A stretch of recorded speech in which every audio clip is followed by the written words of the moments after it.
Welcome students in our lockdown classes. How are you students. उम्मीद है कि सभी बच्चे अच्छी तरीके से होंगे, स्वस्थ होंगे और वीडियोस को अच्छी तरह से देख रहे होंगे जो भी अभी तक मैंने आपको भेजी हैं। This is the chapter of 10th class geography resource and development. बेटा इससे पहले मैंने आपको इसकी 2 पार्ट्स की वीडियोस भेजी थी जिसमें चैप्टर को मैंने समझाया था आपको। And this is the last part and the remaining part of this chapter. इस पार्ट में हम इस चैप्टर को पूरा कंप्लीट कर लेंगे और होपफुल हूँ कि अभी तक जो आपको समझाया होगा वो सारा समझ में आ गया होगा। रिसोर्स एंड डेवलपमेंट आपका चैप्टर है, इसकी हमने डिफाइन इसके बारे में पढ़ी थी। ह्यूमन बीइंग किस तरीके से रिसोर्स एंड डेवलपमेंट्स रिसोर्स को यूज़ करता है, टेक्नोलॉजी लगाता है, उसके ऊपर अपनी इंस्टीट्यूशंस बनाते हैं उसको डेवलप करने के लिए। और रिसोर्सेज कहाँ से मिलते हैं हमें, अपने इन्वायरमेंट से।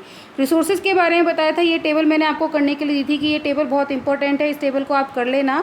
तो आपने टेबल डेफिनेटली अपनी कॉपी में बना ली होगी, अपनी नोटबुक में। और इसके साथ में जिसमें क्लासिफिकेशन ऑफ रिसोर्सेज दिया था, टाइप्स ऑफ रिसोर्सेज के बारे में बताया था कि ओरिजिन्स कैसे होता है रिसोर्सेज का, एक्सेसिबिलिटी के आधार पर, renewable, non renewable, international, national resources बताए थे। ऑनरशिप के अकॉर्डिंग बताए थे मैंने आपके कि रिसोर्सेज क्या होते हैं। इसके बाद रिजर्व्स कैसे कर सकते हैं उनको हम, रिजर्वर्स। डेवलपमेंट ऑफ रिसोर्स के बारे में बताया था, रियो दो जेनेरियो समिट, ये सब आपको पढ़ा दिया था। एजेंडा 21 जो कि मोस्ट इंपॉर्टेंट है, इसके बारे में बताया था, कई बार क्वेश्चंस में आता है एजेंडा 21 के बारे में। रिसोर्स प्लानिंग कैसे कर सकते हैं, क्योंकि रिसोर्सेज जो हैं इंडिया में हर जगह एक इक्वल सिनेरियो में अवेलेबल नहीं है, कहीं पर ज़्यादा कहीं पर कम है। तो रिसोर्स की प्लानिंग जो हम करेंगे तभी कंट्री का डेवलपमेंट ईजिली हो सकता है। लैंड यूटिलाइजेशन के बारे में बताया था, लैंड रिसोर्स की every activity perform on the land, कि कोई भी जो इकोनॉमिक एक्टिविटी होती है वो लैंड पर ही परफॉर्म होती है, इसलिए लैंड को रिसोर्स की तरह यूज़ करना बहुत इंपॉर्टेंट है। लैंड यूज़ पैटर्न किस तरीके से बताया था आपको, ये पाई चार्ट समझाया था।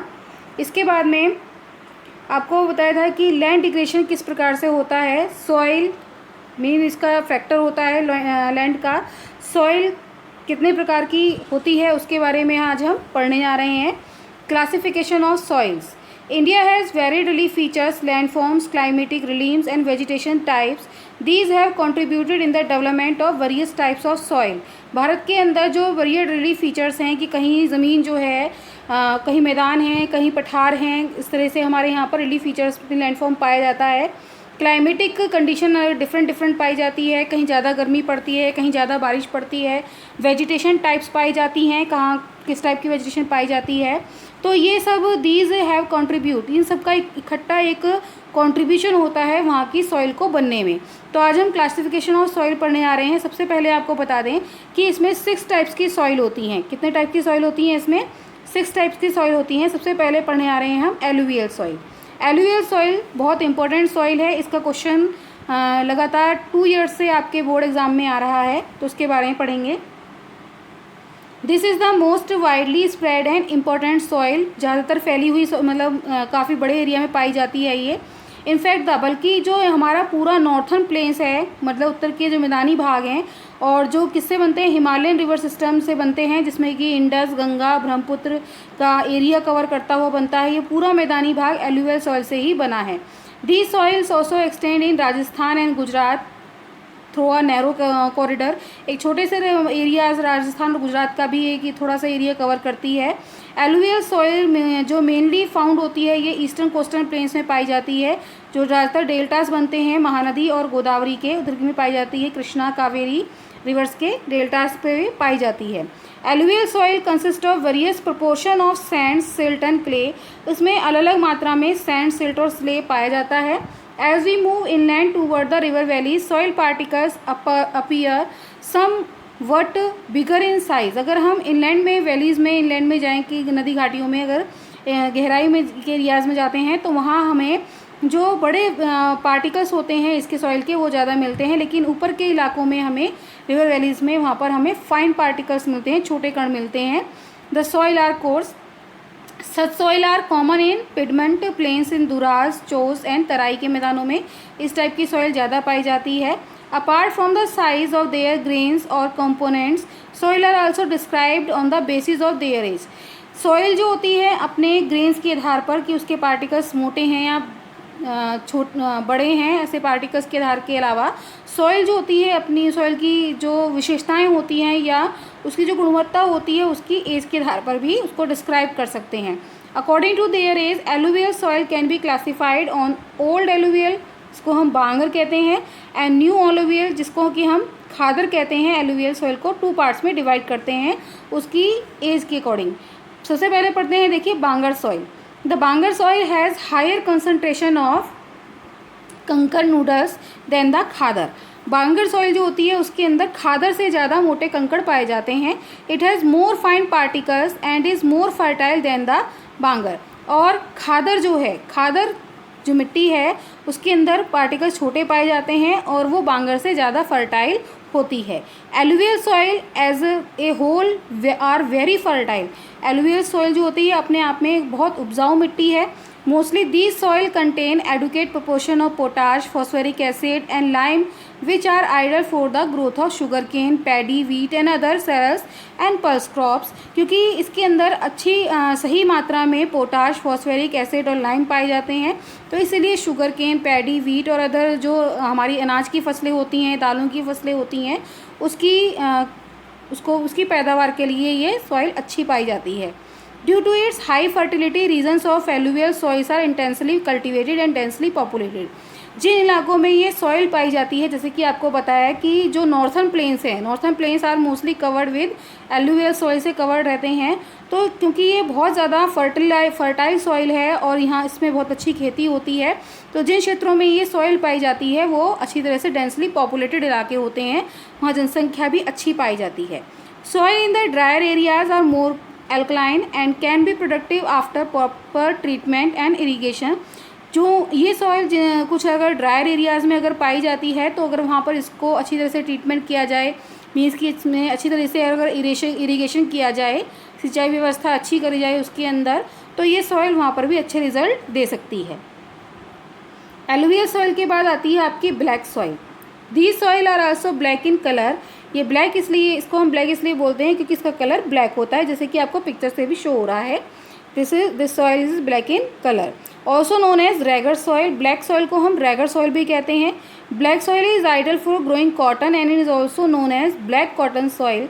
ब्लैक सॉइल के अंदर जो अच्छी तरह फसल होती है वो कॉटन की फसल होती है, मीन्स कि कॉटन की फसल के लिए जो अच्छी सॉइल है वो ब्लैक सॉइल है, इसीलिए ब्लैक सॉइल को हम ब्लैक कॉटन सॉइल भी कहते हैं। It is believed that climatic condition along with the parent rock material are the important factor for the formation of black soil। और ये माना जाता है कि कुछ क्लाइमेटिक कंडीशंस होती हैं जिसके आधार पर इसका ब्लैक कलर होता है या इसका ब्लैक सॉइल बनती है। This types of soil is typical of the Deccan Trap basalt region spread over northwest Deccan Plateau and is made up of lava flows।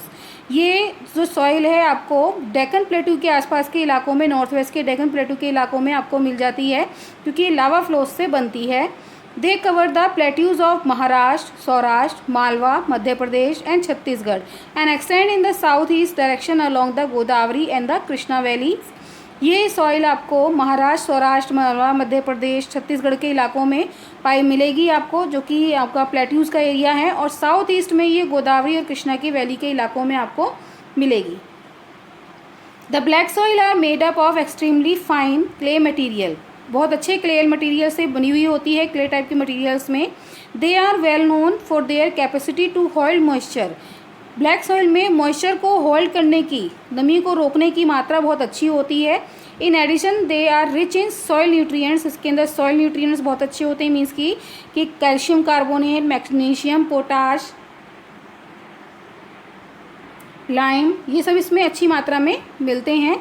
These soil are generally poor in phosphoric contents. Phosphoric इसमें कम में पाया जाता है, phosphorus कम पाया जाता है। They develop deep cracks during hot weather which help in the proper aeration the soil. ये सॉइल जो है जब गर्मी का समय आता है तो उसमें बहुत सारे क्रैक्स बन जाते हैं। These soil are sticky when wet and difficult to work on unless tiled immediately after the first shower or during the pre-monsoon period। ये सॉइल जो होती है जब इसमें नमी ज़्यादा हो जाती है तो इसको खेती करना या इसमें हल चलाना बहुत कठिन होता है, तो इसीलिए पहले मानसून से पहले ही इसमें हल चलाकर इसको स्मूथ कर देते हैं। नेक्स्ट आती है आपकी red and yellow soil. Red soil develop on crystalline igneous rocks in areas of low rainfall in eastern and southern parts of Deccan प्लेटू। ये सॉइल आपको रेड एंड येलो सॉइल जो होती है ये आपको इग्नियस रॉक से मिलती है, उससे बनती है, और ये जहाँ पर बारिश कम होती है उन इलाकों में पाई जाती है, जैसे कि ईस्टर्न एंड साउथर्न पार्ट जो है डेक्कन प्लेटू के, वहाँ पाई जाती है। Yellow and red soil are also found in parts of Odisha, Chhattisgarh, southern parts of the middle Ganga plain and along the piedmont zone of western Ghat के इलाकों में मिलती है ये। These soil develop a reddish color due to diffusion of iron in crystalline and metamorphic rocks। इस colour का जो red colour होता है, इस सॉइल का जो रेड कलर होता है वो इस वजह से होता है क्योंकि इसमें जब डिफ्यूज़न हो जाता है आयरन और क्रिस्टाइन का तब इसका कलर थोड़ा रेडिश हो जाता है। It looks yellow when it occur in A hydrated form, और जब इसमें से नमी की मात्रा कम होने लगती है तो उसका कलर येलो चेंज होता जाता है। Next is laterite soil. Laterite word जो है has been derived from the Latin word later which means rocks, bricks, sorry, which means bricks. Laterite word जो है लैटिन वर्ड से मिलकर के बना है, लैटिन वर्ड से बना है कौन सा वर्ड, लेटर, जिसका मीन होता है brick. The laterite soil develop under tropical and sub tropical climate with alternate wet and dry season. Sub tropical and tropical climate में मिलता है, जहाँ तक कि वेट और ड्राई सीजन दोनों तरीके का पाया जाता है। This soil is the result of intense leaching due to heavy rain, तेज़ बारिश के इलाकों में ज़्यादा पाई जाती है। Laterite soil are mostly deep to very deep, ज़्यादा गहरे इलाकों में, मतलब थोड़ी नमी इसके अंदर ज़्यादा हो जाती है, थोड़ी से दलदली इलाकों में इस टाइप की सॉइल पाई जाती है, जिसका कि एसिडिक जो pH रहता है वो 6 रहता है इसमें। Generally deficient in plant nutrient and occur mostly in southern states, western Ghats region of Maharashtra, Odisha, some parts of west Bengal and north east regions के इलाकों में पाई जाती है। They the soil support deciduous and evergreen forest, और इन्हीं इलाकों में अगर आपको ध्यान हो तो इन्हीं इलाकों में आपके एवरग्रीन फॉरेस्ट पाए जाते हैं। इट इज़ ह्यूमस रिच, क्योंकि तेज़ बारिश वाले इलाकों में पाई जाती है तो इसके अंदर ह्यूमस रहता है, ह्यूमस रिच सॉइल होती है, but under sparse vegetation and in semi arid environment it is generally humus poor. लेकिन जो कि सेमी एरिड इन्वायरमेंट में पाई जाएगी तो यहाँ पर ह्यूमस की संभावना कम रहेगी, कम ह्यूमस पाया जाएगा, इसमें दलदली एरिया कम पाया जाता है, दलदल टाइप की soil. They are prone to erosion and degradation due to their position on the landscape. इस सॉइल की वजह से इरोजन और डिग्रेडेशन कम हो जाता है। After adopting appropriate soil conserving techniques particularly in the hilly areas of Karnataka, Kerala and Tamil Nadu, this soil is very useful for growing tea and coffee. इस soil का जो प्रॉपर हम अगर टेक्निक्स यूज़ करते हैं तो ये कर्नाटका और केरला, तमिलनाडु के इलाकों में इस सॉइल को प्रॉपर टेक्निक्स के साथ यूज़ करने के बाद इस सॉइल को बहुत ज़्यादा अच्छा यूज़फुल करा जा रहा है टी और कॉफ़ी को उगाने के लिए। Laterite soil in Tamil Nadu, Andhra Pradesh and Kerala are more suitable for crop like cashew nut. और ये सॉइल जो कि तमिलनाडु, आंध्र प्रदेश में और केरला में भी इसका अच्छी तरह से इस्तेमाल करते हैं, तो इसीलिए वहाँ पर कैशू नट की खेती यहाँ पर इससे होती है। Next is arid soil. Arid soil आपको बताएं कि जो कि राजस्थान के इलाकों में पाई जाती है, जहाँ पर बारिश बहुत कम पड़ती है। Arid soil range from red to brown in colour, ये आपको रेड से ब्राउन कलर तक में मिल जाती है। They are generally sandy in texture and saline in nature, ये आपको रेतीली मिट्टी जिसको हम बोलते हैं वो भी आपकी ये मिलती है, जो कि सैलिन होती है नेचर में। अगर in some areas the salt content in very high and common salt is obtain by evaporating the water. इस कुछ एरियाज़ में, जैसे कि आपको बताएं कि राजस्थान के कुछ एरियाज़ में, राजस्थान में और गुजरात के कुछ एरियाज़ में ये इस मिट्टी के अंदर नमक की बहुत ज़्यादा मात्रा पाई जाती है और इसको इवापोरेट करके इससे अंदर सॉल्ट निकाला जाता है। Due to dry climate, high temperature, evaporation is faster and the soil lacks humus and moisture. और जब ज़्यादा इवापोरेशन हो जाता है, धूप ज़्यादा पड़ती है, तो इसके अंदर से ह्यूमस और मॉइस्चर सारा उड़ जाता है। The lower horizon of the soil are occupied by कंकर because of the increasing calcium content downwards। जो ये सॉइल जो जितनी गहराई में जाती है वहाँ पर कंकड़ की मात्रा ज़्यादा पाई जाती है, क्योंकि कैल्शियम इसके अंदर ज़मीन में ज़्यादा बढ़ जाता है। द कंकर layer formation in the bottom horizon restrict the infiltration of the water, जिससे कि वाटर ऊपर तक नहीं आता, इन्फिल्ट्रेशन नहीं हो पाता वाटर का कंकर की ज़्यादा की वजह से। After proper irrigation these soils become cultivable and as has been in the case of western Rajasthan. Western Rajasthan में इस सॉइल में अच्छी तरह से सिंचाई उपलब्ध के साधन उपलब्ध करा कर के यहाँ पर इसको कल्टीवेशन में इस्तेमाल किया जा रहा है। Next and last soil is forest soil. These soil are found in the hilly and mountainous areas। जैसे कि फॉरेस्ट सॉइल में आपको मिल रहा है तो इसको नाम से जाहिर हो रहा है कि आपको माउंटेन्स और हिली एरियाज में मिलेगी। Where sufficient rain forest are available, जहाँ पर रेन फॉरेस्ट ज़्यादा होते हैं। The soil texture varies according to the mountain environment where they are form. जिस प्रकार के माउंटेन होते हैं उसी प्रकार की सॉइल वहाँ पर पाई जाती है। They are loamy and silty in valley sides and coarse grained in the upper slopes. Loamy soil पाई जाती है आपको वैली साइड के इलाकों में, और जो कोर्स ग्रेन होते हैं, मोटे जो पत्थर वगैरह होते हैं, वो आपको अपर स्लोप्स में पाए जाते हैं। In the snow covered areas of Himalayas the soil experience denudation and are acidic with low humus content. Himalayas के इलाकों में जहाँ पे वहाँ पे माउंटेन्स होते हैं, वहाँ पर ये सॉइल के अंदर एसिडिक की मात्रा और डेंडेशन की मात्रा, जहाँ लो ह्यूमस होता है, मतलब वहाँ बर्फ़ जमी रहती है तो ह्यूमस में वहाँ मिलेगी नहीं, तो इस टाइप की सॉइल वहाँ पर पाई जाती है। The soil found in the lower parts of the valley particular on the river terraces and alluvial fans are fertile.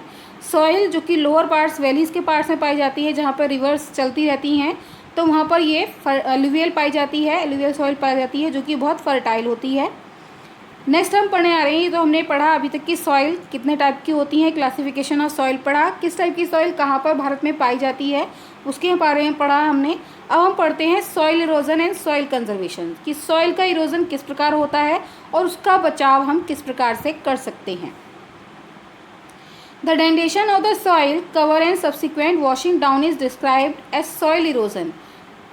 Soil की कवर का उड़ जाना, उसका धुल जाना ही क्या कहलाता है, सॉइल इरोजन।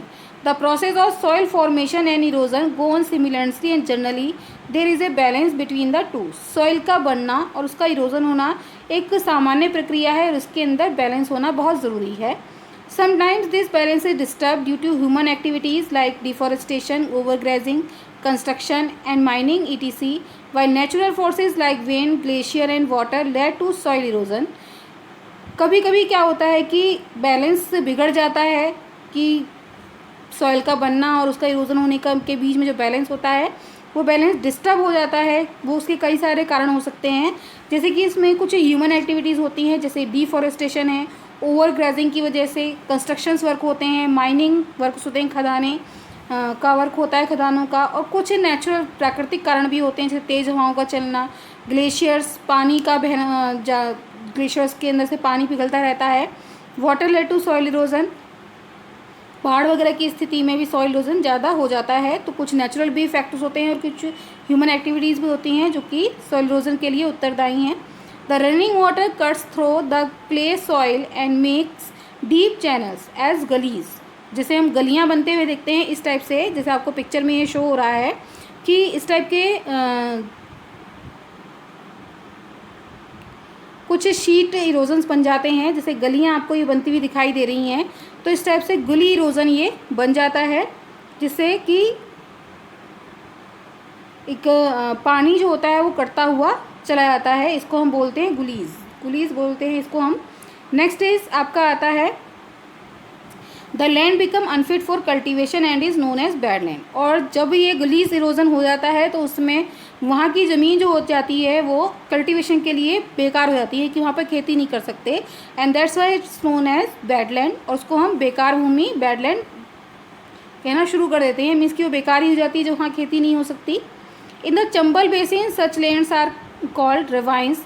चंबल के इलाकों में इस प्रकार की जो ज़मीनें होती हैं उनको हम रेवाइंस बोलते हैं। Sometimes water flow as a sheet over large areas down a slope.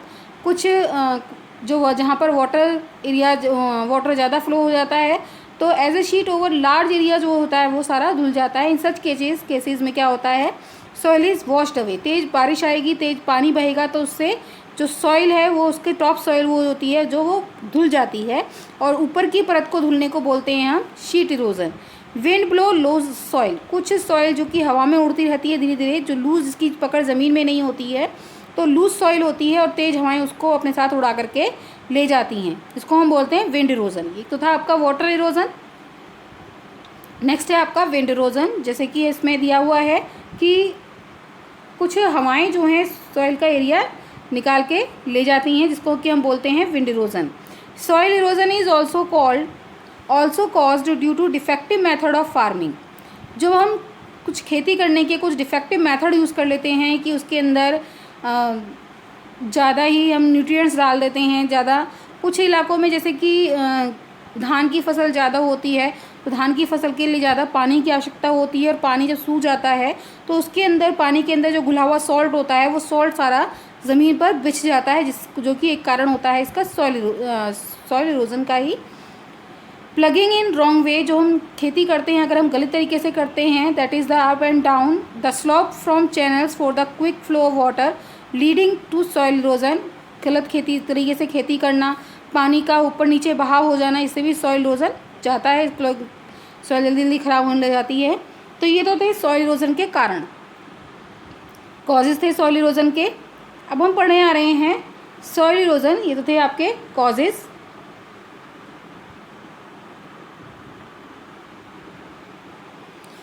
थे। अब हम पढ़ने आ रहे हैं इसके कि हम सॉइल कंजर्वेशन कैसे करेंगे।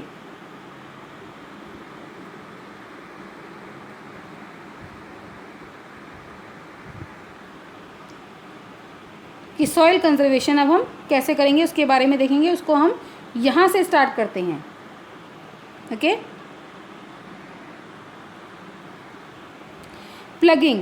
plugging along the counter lines can decelerate the flow of water down the slopes।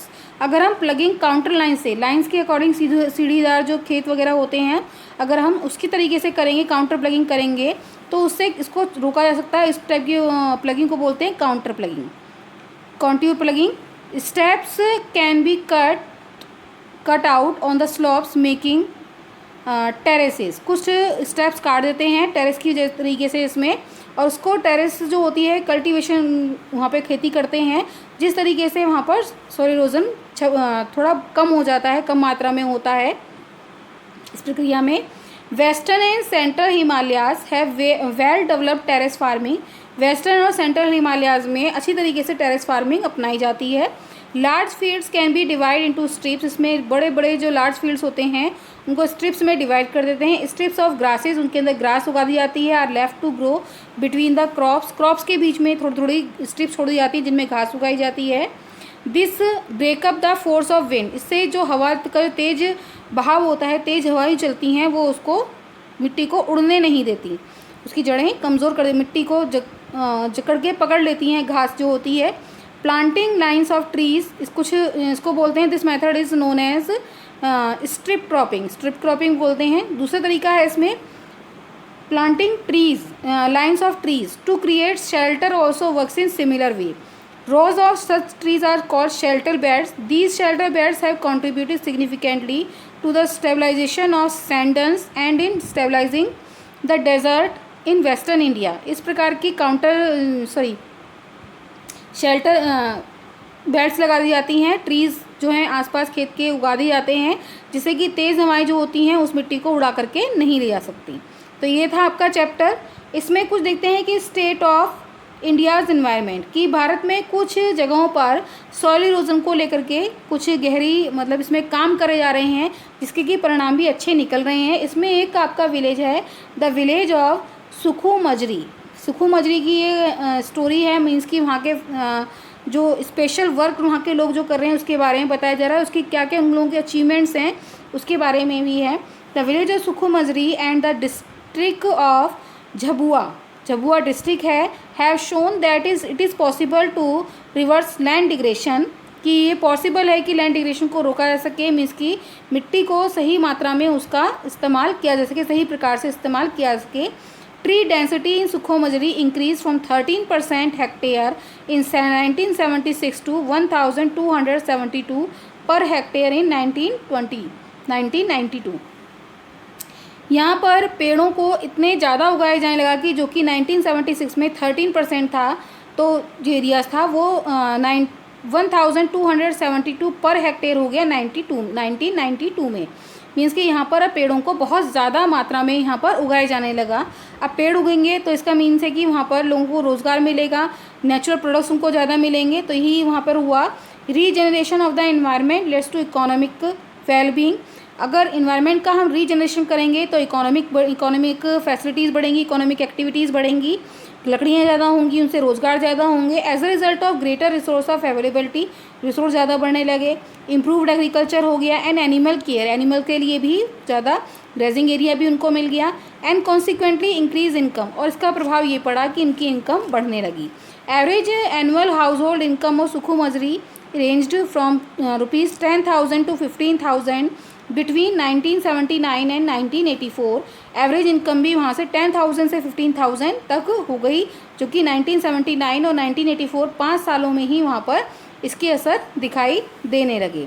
So students, अब आपका यहाँ चैप्टर फिनिश हो गया। एक्सप्लेनेशन अच्छी तरह से समझ में आ गया होगा जो भी मैंने आपको अभी तक एक्सप्लेन किया है। होपफुल हूँ कि सारा आप याद रखेंगे इसको